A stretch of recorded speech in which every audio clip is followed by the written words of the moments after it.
최근 부채 비율이 39.9%까지 뛰어올라 재정위기 지자체 직전까지 내몰렸던 광역시가 있었습니다. 바로 인천입니다. 네, 그랬던 인천광역시가 최근 부채 비율을 20%대까지 떨어뜨리면서 재정 정상화를 달성해 화제가 되고 있습니다.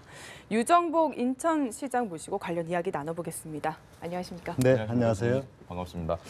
3선 국회의원이시고 장관도 2번이나 지내셨고 그리고 2014년부터 이제 인천시장을 맡으면서 횟수로 4년이 됐습니다. 어떠세요? 지난 4년간의 인천시장을 좀 돌아보시면 소회가 남다르실 것 같은데요. 네, 그렇습니다. 말씀하신 대로 저는 이제 국회의원직과 장관직을 갖고 있었던 것을 다 내려놓고 예. 우리 인천시가 갖고 있는 여러 가지 문제를 풀고 또 희망을 만들어가기 위해서 3년여 전에 이제 인천시장이 되어서 일을 해오고 있는데요. 예. 여러 가지 어려움도 많이 있습니다만 인천의 현안 문제를 풀어나가고 특히 재정 건전을 일으켜 나가면서 시민의 행복 체감 지수를 높여나가는 그런 도시로 발전해가고 있고 무엇보다도 인천의 희망, 미래를 열어가고 있다는 데에 대해서 많은 보람을 느끼면서 일을 하고 있습니다. 예. 네, 인천에 대한 이야기를 이제 뭐 여러 것들을 나눌 것 같은데 그 전에 제가 시장님 만나면 여쭤보고 싶었던 게 최근에 북핵으로 위협을 많이 겪고 있잖아요. 근데 인천이 연평도 포격 도발을 겪었던 시로서 어떻게 생각하시는지 궁금합니다. 네, 인천은 아시다시피 연평도 포격 도발뿐만 아니라 천안함 폭침 등 그야말로 안보 1번지라고도 할 수 있습니다. 그래서 우리 연평도나 백령도에 사시는 것만 해도 애국입니다. 그래서 저는 이번 며칠 전에도 연평도를 다녀와서 우리 나라를 지키고는 군 장병과 또 지역 주민들을 격려하고 위로하고 돌아왔습니다만 무엇보다도 안보가 중요한 대한민국의 현실에서 그 1번지라고 하는 인천에서는 이런 그 안보의식을 투철히 갖도록 하고 또 각종 정책, 특히 호국 보훈 도시를 금년에 선포해서 이제 시민들이 이런 부분에 대해서 총력적인 안보 태세를 갖도록 하는 다양한 정책을 추진해 나가고 있는데요. 바로 안보 1번지다 하는 인식을 갖고 지역을 지키는데 빈틈이 없도록 하겠습니다. 알겠습니다. 채무 비율 이야기를 저희가 하지 않을 수 없습니다. 인천시에 처음에 부임하셨을 때 39.9% 이게 뭐 지자체 중에 거의 가장 높은 수준이었는데 4년 만에 지금 지난 9월 기준으로 보니까 이게 한 22.9%까지 확 낮아졌습니다. 이렇게 좀 재정이 많이 건전해진 것 같은데 이 요인이 어디에 있다고 보십니까? 네. 사실 인천시의 가장 큰 현안 과제는 역시 과도한 부채였습니다. 제가 취임 당시에 13조 2천억에 달하는 이 부채, 특히 지금 말씀하신 대로 예산 대비 채무 비율이 39.9% 이제 파산 직전의 단계라고도 볼 수 있는데요. 정말 지난 3년간 저와 모든 공직자, 특히 시민들이 이해 속에서 각고의 노력을 기울여서 약 3조 4천억의 실질적인 부채를 감축을 시켜서 이제는 그 이자 부담을 줄였다는 게 가장 큰 성과입니다. 1년에 4,500억의 이자, 하루에 12억의 이자가 절반으로 떨어졌고 이제 또 부채 상환에 들어가는 비용을 상당히 줄일 수가 있어서 이제 건전한 재정 운영 속에서 시민 행복을 위한 정책으로 전환됐다 이렇게 말씀드릴 수가 있습니다. 이렇게 되기까지는 시민들의 많은 이해와 협조가 있었기 때문에 이 부분에 대해서 감사의 말씀을 드리고요. 앞으로도 인천시는 재정 건전화의 토대 위에서 실질적으로 이제부터 이제 시민 행복 체감 지수가 느껴질 수 있도록 하는 정책에 주력을 해나갈 생각을 갖고 있습니다. 알겠습니다. 사실 상당히 긍정적인 요소가 있으면 어느 정도 분명히 조금 어두운 부분도 있을 수 있는데 일부에서는 인천 뭐 토지를 너무 매각을 해서 이 부채 비율을 줄이는데 너무 이렇게 좀 집중을 한 게 아니냐. 물론 부채 비율을 줄이는 건 좋지만 이런 비판적인 입장을 보이시는 분들도 있더라고요. 이건 어떻게 생각하세요? 사실관계가 다릅니다. 제가 말씀드린 대로 사실상 지난 3년간 약 3조 4천억의 부채를 줄였는데 자산 매각도 하는 것이죠. 근데 자산 매각을 통한 수입은 사실 6,900억밖에 안 되고 그 가운데서도 약 3천억은 특별회계로다가 에서 일반회계로 전입됐기 때문에 이전하고 있습니다. 그래서 실질적으로는 3천 몇백억 정도가 자산 매각이고 부채를 줄인 건 3조 4천억이다. 그리고 뭐 굳이 민선 5기하고 비교해 본다면 민선 5기 때는 무려 1조 8천억의 공유재산을 매각하고도 4조의 빚이 더 늘어났습니다. 네. 그렇게 보면은 뭐 토지를 매각해서 빚을 갚았다는 건 전혀 사실과 다른 얘기다. 이런 그래서 걸좀 분명히 말씀을 말씀을 드립니다. 주셔야 시청자분들도 예, 많이 의혹이 풀리실 것 같습니다. 사실상 이렇게 부채를 줄 수 있었던 것은 여러 가지 복합적인 요인이 있습니다만 예. 정부 지원금이라든가 특히 인천시에서 임의적으로 쓸 수 있는 보통교부세 이런 것을 과거보다 획기적으로 많이 좀 증액시켰고 그다음에 자체적인 많은 노력이 있었죠. 예를 들면 자동차 리스 렌트 차량 같은 경우는요.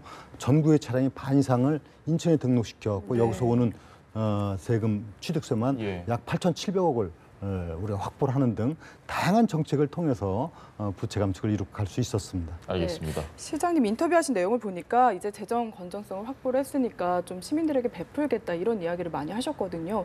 그중에 하나가 난방비 지원 사업이 아닐까 싶은데 좀 자랑할 만한 정책이잖아요. 소개해 주시죠. 어려운 분들을 위해서 겨울 난방비를 지원하고 있는데 지금까지는 12월부터 4월까지 5개월 동안 했는데 예. 올해부터는 한 달 앞당겨서 이제 다음 달 11월부터 해서 5월까지 7개월 동안 난방비를 지원하는 등 그야말로 어렵고 힘든 분들 소외계층을 위한 따뜻한 공간복지 정책에 주력을 해나가는 그 한 일환이 이제 난방비 조기 또 확대 지급이 되겠습니다. 예, 네. 이 복지 쪽에 상당히 관심이 많으신 것 같은데 사실 시장님의 핵심 공약 사업이라고 한다면 인천 복지재단 설립 이 부분을 이야기하지 않을 수 없습니다. 이 부분을 좀 설명해 주시죠. 예, 인천시 복지 예산이 금년도 같은 경우 2조 3,700억이나 됩니다. 예. 이 상당한 복지, 300만 시민을 위한 복지 정책을 추진해 나가는 데 있어서 사실상 기존의 틀 안에서만 움직일 때는 여러 가지 안정성의 문제든가 체계적인 관리에 어려움이 있습니다. 그래서 좀 이 복지라는 게 재정, 예. 돈의 문제뿐만 아니라 효율적인 복지 정책이 필요하거든요. 그래서 효율적인 복지 정책을 추진해 나가기 위한 종합적인 연구와 조사와 이걸 토대로 하는 시스템을 만들어 나가기 위한 복지재단이 필요하다는 인식을 갖고 준비를 해왔고 내년도에는 이런 복지재단을 출범시켜서 아주 가장 정말 필요한 사람에게 필요한 때 필요한 복지를 제공해주는 예. 이런 좀 체계화된 선진화된 복지 시스템으로 바꿔 나가게 될 겁니다. 이 복지라는 부분 역시 사실 뭐 중앙정부건 지자체건 늘 선심성이 아니냐 이런 이야기도 많이 있고 또 복지재단을 설립을 하면 지금 민간단체에서 하는 것과 좀 중복된다. 그들의 영향을 줄일 수 있다. 이런 뭐 비판 아닌 비판도 있습니다. 이 부분은 어떻게 좀 네, 그런 우려들이 있었습니다. 그래서 예. 분명하게 그 오해가 될 수 있는 부분에 대해서는 그동안에 수없이 여러 그 복지단체라든가 민관 그 자문위원회를 구성해서 논의를 해왔습니다. 그래서 예. 그분들이 우려하는 부분을 다 해소시켜서 복지단을 출범하고자 합니다. 그래서 예를 들면은 지금 복지 모금에 지장을 주지 않느냐 해서 이런 부분에 대해서는 저희가 제외하고 정말 복지 정책을 추진하기 위한 종합적인 기능을 갖도록 하는 등 그 우려되는 부분은 다 해소를 하고 정말 필요한 복지재단으로서의 업무를 추진해 나가도록 그 개선을 해서 출범시키고자 합니다. 알겠습니다. 이 복지재단과 함께 사회적 약자를 배려하는 사업도 이제 본격적으로 추진한다고 하는데 이게 좀 통합해서 애인 정책 이렇게 네. 불리더라고요. 네. 이게 시장님께서 내신 아이디어라고요. 예, 우리 인천을 사랑한다는 그런 애인의 뜻이 정책에도 그대로 녹아 있어야 됩니다. 예. 그래서 애인 정책 발표를 쭉 해나가고 있는데 이것은 결국은 우리 시민 모두가 따뜻한 공동체 속에서 살아가도록 하는 뜻이 되겠고 그걸 공감복지라고 이름을 붙였습니다. 그래서 그 가운데도 특히 이제 사회적 약자에 대한 배려가 무엇보다 중요하다. 그게 복지의 핵심 아닙니까? 그래서 이제 어르신, 여성, 그다음에 어린이, 장애인 이 4대 약자야 친화 도시를 만들겠다는 정책을 추진해 나가고 있습니다. 뭐 많은 정책이 있기 때문에 제가 다 말씀드릴 수는 없겠습니다만 아주 대표적인 거 한두 가지 말씀드린다면 예. 우선 어린이 아이 키우기 좋은 도시를 만들겠다. 그래서 아이들에게 출생부터 시작해서 보육과 또 교육의 환경을 개선시켜 나간다. 이런 측면에서 출생아에 대해서 내년부터는 지금까지 출산 축하 기념품을 드렸는데 출산 축하 지원금을 모든 출생아에 대해서 50만 원씩 지급을 하고 좋네요. 또 무엇보다도 예. 어린이 보육이 문제입니다. 그래서 어린이집에 친환경 무상급식을 실시합니다. 지금 국공립은 지원을 하지만 민간 어린이집은 지원이 없었습니다. 예. 이에 대해서도 우리 급식 단가를 지금 1,745원인데 2,400원으로 올려서 정말 양질의 급식을 제공해주는 부분이라든가 또 어린이들이 무엇보다 안전을 위해서 내년도에는 어린이들 그 생존 수영 교육을 전면적으로 실시하고 이런 다양한 정책을 하고요. 예. 어르신들은 뭐 정책이 굉장히 많습니다만 결국은 건강과 일자리 아니겠습니까? 일자리를 내년도에 2만 7천여 개를 목표로 해서 만들어가면서 특히 그 어르신들 건강을 위해서 국내 최초로 치매 전문 종합센터를 예. 시립으로 만들고 또 시립 장례식장도 만들고 이렇게 하면서 어르신들을 위한 정책을 다양하게 펴나가고요. 여성 문제는 여성 역시 그 안전 문제와 그다음에 일자리 문제 이런 부분입니다. 그래서 네. 여성 정책은 뭐 상당히 다양한 정책을 많이 추진해 나가고 있는데 내년도에는 한 2만여 그 여성 일자리 창출을 목표로 해서 추진해 나가면서 또 특히 여성들의 사회적 지출을 높이기 위해서 모든 인천시 여성 위원회에 예. 여성들 40%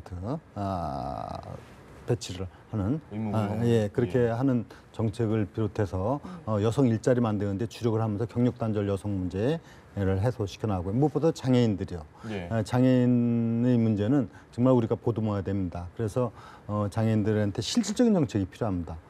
그래서 실질적으로 뭐 무료 이동 세탁을 할 수 예. 있는 차량을 공급해주는 부분이라든가 또 우리 그 장애인들을 위한 저상버스를 앞으로 한 18배 확대해서 예. 지금 226대를 운영하고 있는데 하는 문제라든가 또 장애인과 관련한 각종 시설을 확충시켜 나가는 부분 등등 다양한 정책을 통해서 이런 그 소외계층이라든가 사회적 약자를 보듬어 가고요.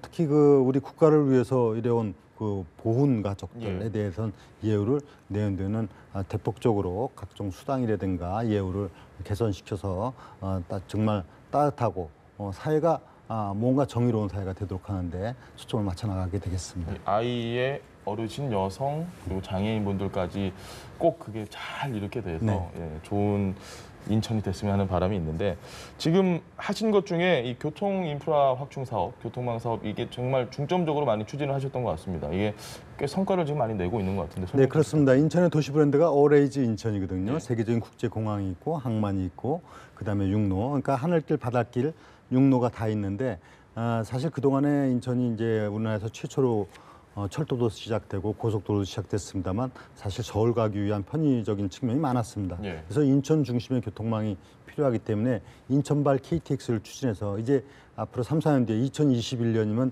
인천에서 KTX가 출발해서 대구, 광주까지는 2시간 이내, 부산까지도 2시간대에 주파하는 이런 시대가 열리게 됐고요.